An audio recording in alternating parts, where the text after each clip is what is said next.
हमारे चैप्टर का नाम था एसी सर्किट्स। तो हमने चैप्टर के स्टार्ट में देखा था कि बेसिक डिफरेंस क्या है एसी और डीसी सर्किट्स में और एसी डीसी वोल्टेजेस में और करंट्स में।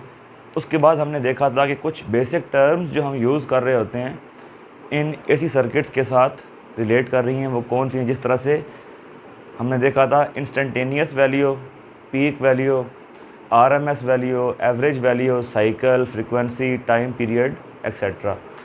उसके बाद हमने देखा था कि आरएमएस और मैक्सिमम जो वैल्यू है उसके दरमियान क्या रिलेशनशिप है करंट का और वोल्टेज का।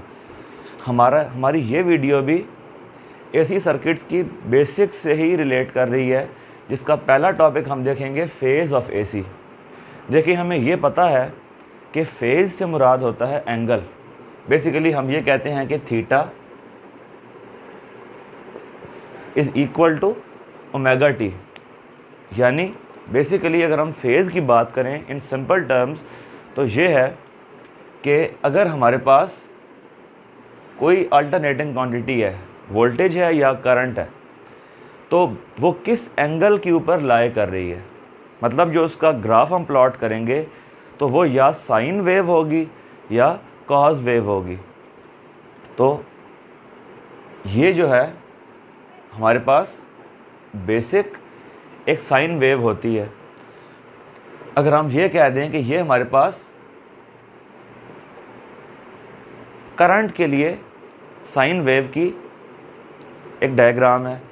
कॉस वेव कैसे होगी, हमें ये पता है कि कॉस जो है वो साइन से लीड कर रहा होता है। इसकी कॉमन अगर हम एग्जांपल देखें तो हमें ये पता है कि साइन 90 ये इक्वल टू 1 होगा और कॉस 0 इक्वल टू 1 होगा। इसका मतलब क्या है कि जब कॉस 0 पे होगा उस टाइम पे साइन उससे पीछे होगा। यानी कॉस की जो वैल्यू 0 डिग्री पे आ रही है वो वैल्यू साइन की 90 डिग्री के ऊपर आ रही है। यानी कि जो कॉस है वो स्टार्ट होगा इस पॉइंट से। यानी कॉस का जो ग्राफ होगा हमारे पास वो कुछ इस किस्म का होगा।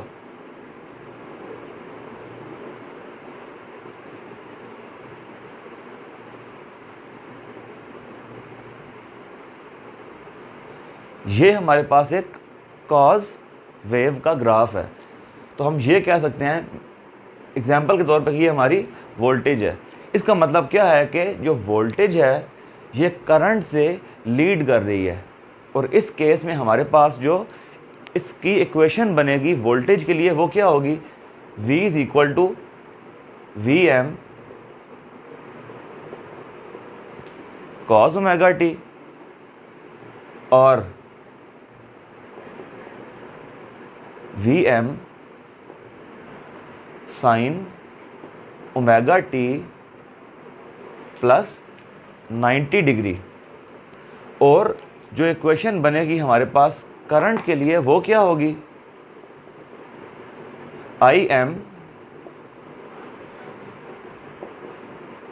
Sign omega T. हमें इन इक्वेशंस को देख के ये पता चल रहा है कि जो कॉस वेव है ये साइन वेव से लीड करती है बाय 90 डिग्री। या इन सिंपल टर्म्स हम ये कह सकते हैं कि कॉस की जो वैल्यू 0 डिग्री पे होगी साइन की वो वैल्यू 90 डिग्री के ऊपर आ रही होगी। अब इसी वेव फॉर्म को रिप्रेजेंट करने का एक और तरीका भी हो सकता है कि अगर हम इसको यूं ड्रॉ कर दें,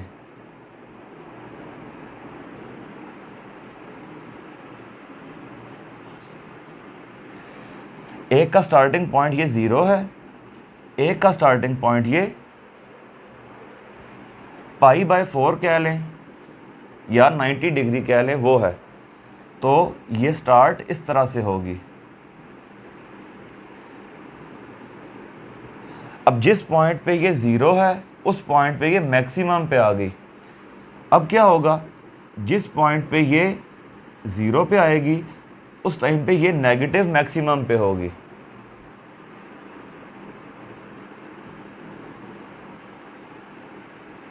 अगर अब हम नोटिस करें तो इन दोनों वेव्स का जो स्टार्टिंग पॉइंट है वो तो ज़ीरो से है, लेकिन एक पहले स्टार्ट हो रही है, एक बाद में स्टार्ट हो रही है, तो इनके दरमियान एक फेज़ डिफरेंस या एंगल डिफरेंस एग्जिस्ट कर रहा है, जिसे हम कह रहे हैं कि ये एंगल फाई है। अब देखें जो पहले स्टार्ट हो रही है वेव वो कौन सी है, अगर हम यहाँ नोटिस करें ये वोल्टेज की है, तो दूसरी वाली जो बाद में स्टार्ट हो रही है वो करंट की है। तो बेसिकली हमने इस ग्राफ को एक और अल्टरनेट फॉर्म में रिप्रेजेंट कर दिया है। अब इन दोनों के दरमियान, वोल्टेज और करंट के दरमियान एक फेज़ डिफरेंस या एंगल डिफरेंस एग्जिस्ट कर रहा है, और वो एंगल क्या है, वो इस केस में 90 डिग्री का एंगल है। तो ये हमने बात की फेज़ डिफरेंस की, कि वो एंगल जिस एंगल से दो अल्टरनेटिंग क्वांटिटीज़ आपस में डिफ़र कर रही हैं, उस एंगल को हम कहते हैं एंगल डिफरेंस या फेज़ डिफरेंस। तो फेज़ से मुराद क्या है, एंगल, वो हम करेंगे बात सेपरेटली अल्टरनेटिंग क्वांटिटीज़ का। फेज़ डिफरेंस क्या है, जब हम दो अल्टरनेटिंग क्वांटिटीज़ को आपस में रिलेट करेंगे, एक पहले स्टार्ट हो रही है, एक बाद में स्टार्ट हो रही है, तो वो उन दोनों का एंगल डिफरेंस होगा। यानी इस केस में हम ये कह सकते हैं कि ये जो एंगल है ओमेगा टी प्लस 90 डिग्री, ये इक्वल आ गया फाई के। अब हमारा जो थर्ड टॉपिक है वो ये है कि हमने अल्टरनेटिंग क्वांटिटीज़ को रिप्रेजेंट करना है ग्राफ पे। उसको करने का क्या तरीका होगा वो हम ड्रॉ करते हैं अभी अपने नेक्स्ट स्टेप में आके। अल्टरनेटिंग क्वांटिटीज़ को रिप्रेजेंट करने के लिए हमारे पास चंद बेसिक रूल्स हैं।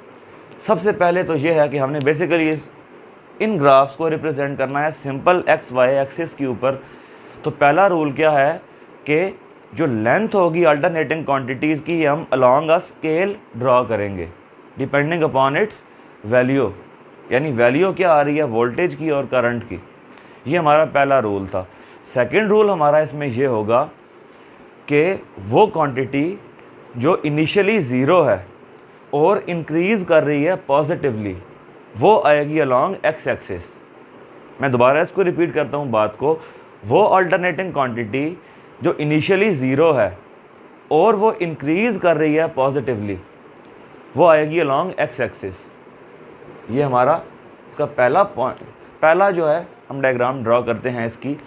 अब देखें ये जो हमारे पास क्वांटिटी है current, it is initially zero and increasing positively, ये हमारे पास आ जाएगी अलॉन्ग एक्स एक्सिस। जबकि वोल्टेज इनिशियली मैक्सिमम है और डिक्रीज़ कर रही है, तो ये आ जाएगी अलॉन्ग वाई एक्सिस। तो ये हमारी इसकी पहली डायग्राम है,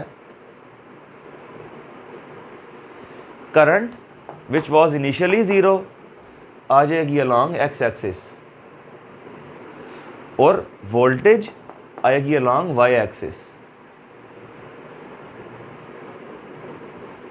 अब सेकंड डायग्राम इसकी हम देखते हैं, वो इसका अगला पॉइंट आएगा। अगला पॉइंट क्या है, अगला पॉइंट ये है कि हमारे पास जो ये वाली डायग्राम बनी है, इसको हमने रोटेट करना है काउंटर क्लॉकवाइज डायरेक्शन में।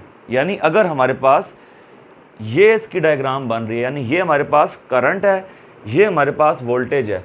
अब हमने इस डायग्राम को फ्लिप करना है या रोटेट करना है इन काउंटर क्लॉकवाइज डायरेक्शन। अब ये रोटेट होके आ जाएगा यूँ। अब क्या होगा कि जो क्वांटिटी हमारे पास इनिशियली अलॉन्ग एक्स एक्सिस थी, वो आएगी along Y axis second figure के अंदर, तो ये यूँ आ जाएगा। यानी अब जो ये करंट है ये आ गया अलॉन्ग वाई एक्सिस, और जो वोल्टेज था इनिशियली अलॉन्ग वाई एक्सिस वो आ जाएगा along X axis, but it will be along negative x axis. ये हमारी बन गई सेकंड डायग्राम इसकी। और हम देख रहे हैं कि इन दोनों केसेस के अंदर हमारे पास जो एंगल डिफरेंस आ रहा है करंट का और वोल्टेज का, ये 90 डिग्री का ही आ रहा है। अभी हम आते हैं थर्ड डायग्राम की तरफ। अब क्या है, सेम रूल है कि हमने इसको दोबारा से रोटेट करना है काउंटर क्लॉकवाइज डायरेक्शन में। अब क्या होगा, जो क्वांटिटी हमारे पास अलॉन्ग वाई एक्सिस आ रही है वो आ जाएगी अलॉन्ग एक्स एक्सिस। अब क्या होगा, ये ग्राफ हमारे पास यूँ बनेगा, यानी ये अलॉन्ग वाई एक्सिस था, ये आ गया अलॉन्ग एक्स एक्सिस, और ये जो था वोल्टेज अलॉन्ग एक्स एक्सिस ये आ जाएगा along Y axis but in negative Y axis. अभी क्या होगा, हम इसी को आगे ड्रॉ करेंगे। फोर्थ फिगर के अंदर सेम रूल होगा। अब क्या है, ये क्वांटिटी जो अलॉन्ग नेगेटिव एक्स एक्सिस थी ये आ जाएगी अलॉन्ग नेगेटिव वाई एक्सिस, यानी इसको हम यूँ रोटेट कर रहे हैं, इसे हम यूँ रोटेट कर रहे हैं, इसे हम यूँ रोटेट कर रहे हैं। अब क्या होगा, ये यूँ आ गया, ये इस तरह आ गया, यानी वोल्टेज जो वाई एक्सिस पे थी ये हमारे पास आ गई पॉजिटिव एक्स एक्सिस के ऊपर, और ये आ गई along Y axis negative Y axis. तो ये आ गया करंट, ये आ गया वोल्टेज। दोबारा इनके दरमियान फेज एंगल कितना है, फेज डिफरेंस है 90 डिग्री का। अभी हम आते हैं फिफ्थ डायग्राम की तरफ, हम इसको दोबारा से रोटेट करेंगे काउंटर क्लॉकवाइज। अब क्या होगा, अब हमें वापस इनिशियली अपनी पहली वाली फिगर मिल जाएगी। तो अब क्या होगा, ये क्वांटिटी जो अलॉन्ग एक्स एक्सिस है ये आ जाएगी अलॉन्ग वाई एक्सिस, और ये वाई वाली नेगेटिव वाई वाली आ जाएगी अलॉन्ग एक्स एक्सिस। तो इस केस में भी हमारे पास इसका आ गया वही फेज डिफरेंस 90 डिग्री का, और ये इस तरह से वाइब्रेट करती रहेगी, और ये इसकी फ्रिक्वेंसी होगी ओमेगा टी, जो कि हमने इनिशियली यहाँ रिप्रेजेंट किया वो भी है theta equal to omega T, and omega is equal to 2 pi F. तो यहाँ तक आके हमने अपने एसी सर्किट्स की बेसिक्स को एंड कर दिया है।